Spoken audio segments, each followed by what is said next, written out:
मेरी माँ का घर। मुझे चॉकलेट नहीं चाहिए पापा।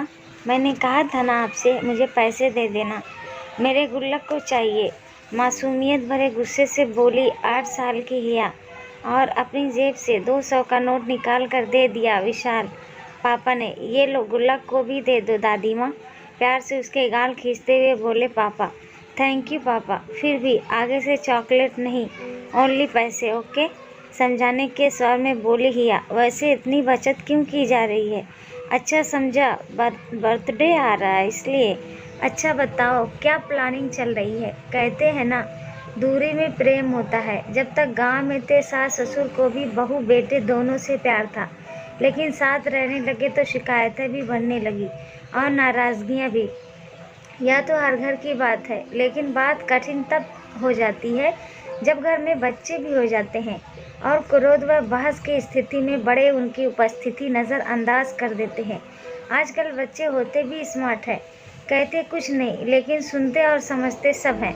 8 साल की है भी ऐसा ही कुछ सुन और समझ रही थी, जो बड़ों को समझ से परे था। लेकिन आजकल आए दिन नए नए सवालों और बढ़ती बचत की कोशिश से हैरान ज़रूर थे। कुछ दिन पहले भी अपने दादाजी से पूछ रही थी कि एक घर बनने में कितने रुपए लगते हैं, और जवाब मिलने पर इस तरह टेंशन में आ गई थी कि सब हंसने को मजबूर हो गए।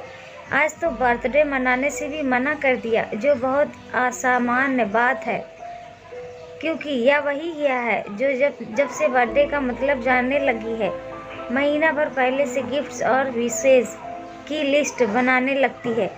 अच्छा बताओ, कितने रुपए चाहिए मेरी गुड़िया को? प्यार से गोद में बिठाते हुए बोले पापा। बहुत सारे, मिलियंस, बिलियंस। अपने छोटे छोटे हाथ हवा में फैलते हुए बोली हिया। करोड़ों रुपए। ये बच्ची क्या सीख रही है बहू? 1000 बार बोला है तुम्हें, ऐसे धारावाहिक मत देखा करो, बच्चों पर गलत असर पड़ता है। अब देख लिया, हमारे बच्चे पास में 50 पैसे पड़े हो तो लेना नहीं समझते थे, और इन्हें देखो करोड़ों रुपए चाहिए। हिया की दादी बोली, जो अब तक दादाजी के साथ खाने की टेबल पर आकर बैठ गई थी। ऐसा नहीं है माँ, बच्चों की पढ़ाई में संख्याएं भी तो होती हैं। अच्छा है, इसी बहाने सीख रही है वो, विशाल ने उत्तर दिया। पता है बिटिया, मिलियंस और बिलियंस बहुत बड़े नंबर होते हैं, बड़ी मेहनत लगती है इतने रुपए कमाने में। लेकिन तुम बताओ, इतने सारे रुपए इसका क्या करने वाले हो? दादाजी ने प्यार से उसी की भाषा में पूछा। एक घर खरीदना है मम्मा के लिए, किसी बड़े इन्वेस्टर के अंदाज में बोली हिया। और क्यों? एक साथ सबके मुंह से निकले। मम्मा का कोई अपना घर नहीं है ना, इसलिए तो जब भी गुस्सा आता आप सब लोग उन्हें अपने घर चले जाने के लिए बोल देते हो।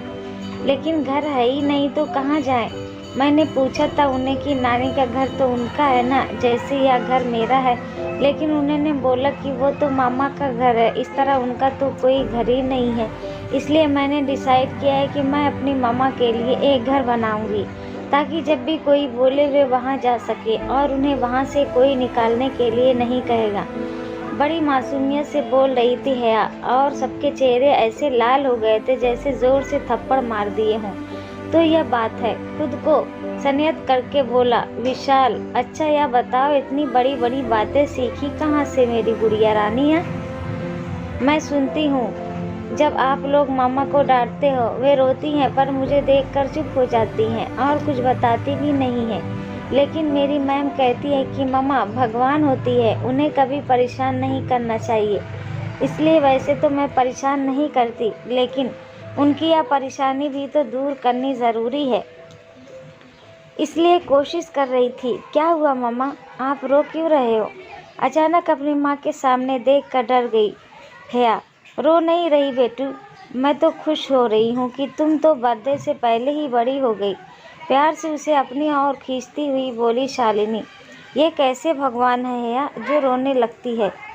अब आपकी मैम ने कहा है तो सबको मानना पड़ेगा, इसलिए आज से मम्मा को डांटना और परेशान करना बंद।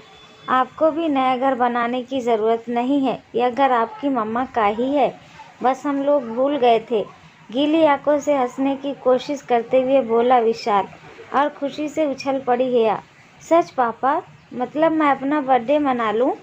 प्रॉमिस? प्रॉमिस बच्चा। और थैंक यू मुझे याद दिलाने के लिए कि यह मम्मा का भी घर है। शालिनी के सामने देखते हुए बोला विशाल, और दादा दादी ने भी मुस्कुराकर जैसे अपनी खुशी की मुहर लगा दी इस फैसले पर। दोस्तों, आपको ये कहानी कैसी लगी नीचे कमेंट करके हमें ज़रूर बताइएगा। अगर आपको ये कहानी पसंद आई हो तो अपने दोस्तों के साथ ज़रूर शेयर करें, और ऐसी ही प्यारी कहानियाँ सुनने के लिए हमारे चैनल को सब्सक्राइब करके बेल आइकन को ऑल पे सेट करना ना भूलें। धन्यवाद।